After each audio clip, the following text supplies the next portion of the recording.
ईद की शॉपिंग के लिए डकैती करने वाले कम उम्र मुलजिमान पकड़े गए। कराची सराब गोट में ईद की शॉपिंग और मोटरसाइकिल में पेट्रोल डलवाने के लिए डकैती करने वाले कम उम्र मुलजिमान पकड़े गए। तफसीलात के मुताबिक रमजान मुबारक में कराची में डकैती और लूट मार की वारदातों में इजाफा हो गया। डाकू दिन ब दिन शहरियों को लूट रहे हैं। पुलिस के मुताबिक सराब गोट में डकैती मुकाबले के दौरान एक जख्मी समेत 4 मुलजिमान को गिरफ्तार किया गया, जबकि 2 मुलजिमान असला समेत फरार हो गए और 3 मुलजिमान की उम्र 16 साल और एक की 18 साल है। पुलिस का कहना है कि गिरफ्तार होने वाला एक मुलजिम 8वीं और दूसरा 9वीं जमात का तालिबे इल्म है। गिरफ्तार मुलजिम ने पुलिस को बयान में बताया कि सराब गोट में डकैती करने निकले थे। मुलजिम ने बयान दिया कि 2 लोगों से डकैती कर रहे थे तो पुलिस आ गई। पुलिस को देखकर हमारे 2 साथी फरार हो गए।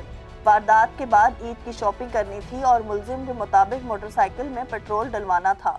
वॉन कराची की वीडियोस देखने के लिए हमारा चैनल सब्सक्राइब कीजिए और बेल के आइकन को क्लिक कीजिए ताकि आप हमारी तमाम आने वाली वीडियो से बाखबर रह सकें।